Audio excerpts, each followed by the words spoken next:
U എയിലെ പ്രവാസികൾ നാട്ടിലേക്ക് പോകുന്നത് ഒരു വാർത്തയല്ല.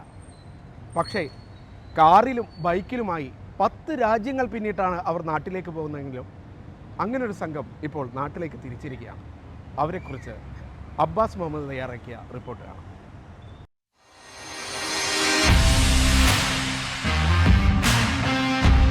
യു എയിൽ നിന്ന് ഇറാൻ, തുർക്ക്മെനിസ്ഥാൻ, കസാക്കിസ്ഥാൻ വഴി ഇന്ത്യയിലേക്ക് സഞ്ചരിക്കുന്ന ഒരു യാത്രാ സംഘമാണ് നമ്മുടെ കൂടെയുള്ളത്. റൈഡേഴ്സാണ്. കുറേ നാളുകളായിട്ടുള്ള പ്ലാനാണത്. നാട്ടിൽ നമ്മൾ സ്ഥിരമായിട്ട് യാത്ര ചെയ്യുന്നതാണ്. ഇവിടെ ഞങ്ങൾ എല്ലാവരും കൂടി ഇതേമാതിരി ഒത്തുകൂടി ഈ പ്ലാൻ നമ്മളിപ്പോൾ ഇന്ന് സ്റ്റാർട്ട് ചെയ്യുകയാണ്. ഇൻഷാ അല്ലാഹ് ഇവിടെ നിന്ന് ഒരു യാത്ര, അത് 52 ദിവസം നമ്മൾ പ്ലാൻ ചെയ്തിട്ടുള്ളത്. പരമാവധി സന്തോഷത്തിലും സമാധാനത്തിൽ പോയിട്ട് തിരിച്ച് നാട്ടിലേക്ക് എത്തണം, തിരിച്ച് അതേമാതിരി ഇങ്ങോട്ടേക്ക് എത്തണം എന്നുള്ളൊരു ഇതുണ്ട്, ആഗ്രഹമുണ്ട്. ഏകദേശം ഞങ്ങൾ 52 ദിവസമാണ് ഞങ്ങളെ ഒരു ഡേ കണക്കാക്കിയിട്ടുള്ളത്. ചിലപ്പോൾ അങ്ങോട്ട് കൂടിക്കൂടായല്ല, എന്നാലും കുറയാൻ സാധ്യതയില്ല. അപ്പോൾ ഒരുപാട് രാജ്യങ്ങൾ, ഏകദേശം 10 രാജ്യങ്ങൾ നമ്മൾ കവർ ചെയ്തിട്ടാണ് നമ്മൾ പോകുന്നത്. ആദ്യമായിട്ടാണോ ഈ രാജ്യങ്ങളുടെ മുഴുവൻ? അല്ല, പുള്ളി പറഞ്ഞ പോലെ നമ്മൾ യാത്ര ചെയ്യുന്ന ആളാണ്. ഇത്ര വലിയൊരു ലോങ് യാത്ര UAE ടു ഇന്ത്യയിലേക്ക് ഫസ്റ്റ് ടൈമാണ്. ചൈനയും തജിക്കിസ്ഥാനാണ് കുറച്ച് എക്സൈറ്റ് ആയിട്ട് തോന്നുന്നത്. എന്തുകൊണ്ടാണ്? കുറച്ച് ബുദ്ധിമുട്ടായി അവിടുത്തെ വിസ പ്രോസസ്സിങ്. കാരണം ഓരോ രാജ്യത്ത് ഓരോ നിയമമാണല്ലോ, അപ്പോൾ അവിടുത്തെ കുറച്ച് ടാസ്ക് ആയിരുന്നു. ആദ്യമായിട്ടാണ് ഇത്രയും ലോങ് റോഡ് ട്രിപ്പ് പ്ലാൻ ചെയ്യുന്നത്. അപ്പം സൂപ്പർ എക്സൈറ്റഡ് ആണ്. കുറച്ചും കൂടി റിലാക്സ്ഡ് ആയിട്ട് കാണാം. ഐ മീൻ നേച്ചറായിട്ട് കണക്റ്റ് ആവുമല്ലോ. എനിക്ക് ബൈക്കാണ് കൂടുതൽ ഇഷ്ടം. കാർ ഓടിക്കാൻ അത്ര ഓടിക്കും, പക്ഷെ അത് എന്താ പറയുക, ബൈക്കിൻ്റെ അത്ര ഒരു ഫ്രീഡം, അത് കംഫർട്ടല്ല, ടയറിങ് ആണ്, പക്ഷേ അതിൻ്റെ ഫീല് വേറെ. അത് റൈഡേഴ്സിനെ മനസ്സിലാവും. എനിക്ക് പേഴ്സണലി ഞാൻ തിബറ്റാണ് ഞാൻ എക്സൈറ്റഡ് ആയിട്ട് നിൽക്കുന്നത്. പിന്നെ തിബറ്റ് റീജിയണും പിന്നെ പാമിർ അറേബ്യയും. എനിക്ക് മെയിൻലി ഇറാനാണ്. പിന്നെ നേപ്പാളിൽ തന്നെ ഹൈക്കിന് കൊണ്ട് പോകാന്ന് പറഞ്ഞിട്ടുണ്ട്. അപ്പോൾ ഒരു 21 ഡേയ്സ് ഹൈക്കാണ്. ഞാൻ ഇതുവരെ ട്രൈ ചെയ്യാത്തൊരു സംഭവമാണ്. ബട്ട് ഫിറ്റ്നസ്, ബോഡി, അങ്ങനെ കുറേ കാര്യങ്ങൾ, കുറേ മാസങ്ങൾ അതിൻ്റെ ബാക്കിൽ. അപ്പോൾ പോകാൻ പറ്റുമെന്ന് വെച്ചാൽ ഒരു പ്രതീക്ഷ. അപ്പോൾ അത് ഫിനിഷ് ചെയ്യാൻ നമുക്ക് മെൻ്റൽ ഹെൽത്താണ് ഫസ്റ്റ് വേണ്ടത്. അതാണ് മെയിൻ സംഭവം. പിന്നെ ബോഡി ഫിറ്റ്നസ്സിൽ നടുവിന് നല്ല അത്യാവശ്യം പെയിൻ വരാൻ ചാൻസ് ഉണ്ട്. അപ്പോൾ ട്രെയിനിങ് ഉണ്ടെങ്കിൽ, പ്രോപ്പറായിട്ടുള്ള ട്രെയിനിങ് ഉണ്ടെങ്കിൽ തീർക്കാൻ പറ്റുന്നേ ഉള്ളൂ എല്ലാം. പിന്നെ ഓരോ ഹാൾട്ട് ചെയ്ത് പോവുക. ഒരു 100-200 കിലോമീറ്ററിൽ ഒരു ചായ ബ്രേക്ക്, കോഫി ബ്രേക്ക് എടുത്ത് റിലാക്സ് ചെയ്ത് എൻജോയ് ചെയ്ത് പോവുക. അല്ലാതെ എന്താ പറയുക, മാരത്തൺ റണ്ണ് അല്ല ഉദ്ദേശിക്കുന്നത്.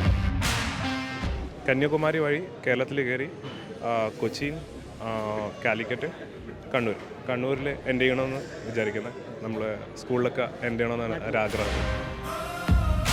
ഫസ്റ്റ് UAE നിന്ന് ഇറാനിലേക്ക് ഫെറിയിൽ പോകും.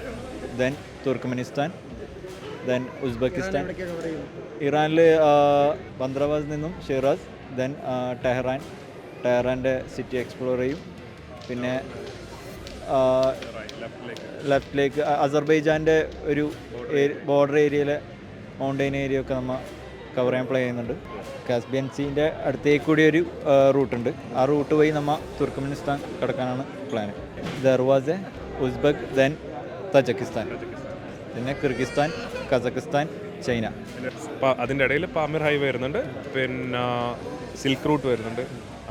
ഹിസ്റ്ററിക് പ്ലേസ് വരുന്നുണ്ട്. ഫുഡ്, കൾച്ചർ, അങ്ങനെ ഒരുപാട്.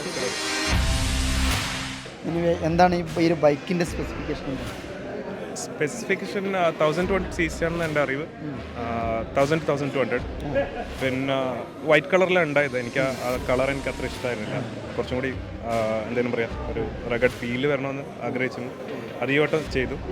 മക്തബ് എന്ന് പറഞ്ഞു കഴിഞ്ഞാൽ എൻ്റെ വിധി, എൻ്റെ ഫെയ്ത്ത്. ഇത് എനിക്ക് ഇമോഷണലാണ്. അൺടോൾഡ് എന്ന് പറയാൻ, ഫസ്റ്റത്തെ ട്രിപ്പ് ഞാൻ പറഞ്ഞില്ലേ, 2018 ഞാൻ ഈ ട്രിപ്പ് പ്ലാൻ ചെയ്തോ. ആ ട്രിപ്പിന് പ്ലാൻ ചെയ്തിട്ട് വരുന്ന പേരാണ് അൺടോൾഡ്. സോ അതുതന്നെ എനിക്ക് വേണമെന്നൊരു ആഗ്രഹം ഉണ്ടായി. അങ്ങനെ ഉണ്ടാവും.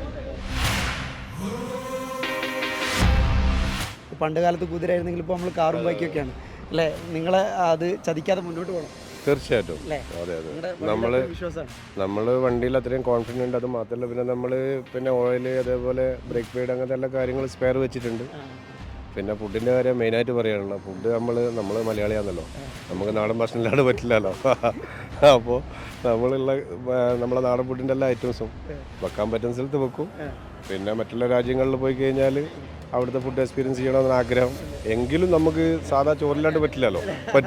അവർ താജിക്കിസ്ഥാനിലൊക്കെ പോകുമ്പോൾ നിങ്ങൾ സാമ്പാറും ചോറൊക്കെ അടിക്കുമോ? തീർച്ചയായിട്ടും സാമ്പാർ പൗഡർ അടക്കം വാങ്ങിയിട്ടുണ്ട്. പുട്ടും കുറ്റിയും പുട്ടിൻ്റെ പൊടിയും വാങ്ങി വെച്ചിട്ടുണ്ട്. ചുടും നമ്മള് പുട്ട് കുറ്റിയാരെ കരുതിയിട്ടാണ് പോകുന്നത്. തജിക്കിസ്ഥാനിൽ പോയിട്ട് പുട്ട് കിട്ടി നമ്മൾ അങ്ങനെ ഒരു പ്ലാനാണ്. ചെയ്യണമെന്ന് ആഗ്രഹിച്ചിട്ടുണ്ടെങ്കിൽ അങ്ങോട്ട് ചെയ്യാം. അത് മാനിഫെസ്റ്റ് ചെയ്യുക, നടക്കുമെന്ന്. ഞാൻ 8 വർഷമായി ഇതിൻ്റെ ബാക്കിൽ.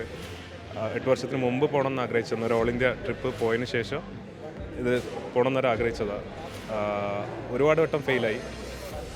പിന്നെ ഓൾമോസ്റ്റ് സ്റ്റോപ്പായി വേണ്ടാന്ന് വെച്ചിരിക്കുന്ന സമയത്താണ് ഈ റൈഡ് എന്താ പറയുക അതിൻ്റെ ഒരു റീല് കണ്ടതാണ്. അപ്പോൾ പുള്ളിയായിട്ട് കോൺടാക്ട് ചെയ്തു. കഴിഞ്ഞ വട്ടം പോയ ആൾക്കാരായിട്ട് കോൺടാക്ട് ചെയ്തു. അവരാണ് നമുക്ക് പേപ്പർ വർക്ക്സ് എല്ലാം ചെയ്തു തന്നെ. ദെൻ എന്താ പറയുക അങ്ങോട്ട് പോവാൻ ടൈമായല്ലോ. അതെ അത്ര തന്നെ. എക്സൈറ്റഡ് ആണ്, സൂപ്പർ എക്സൈറ്റഡ്. യാ നന്നായിട്ടുണ്ട്.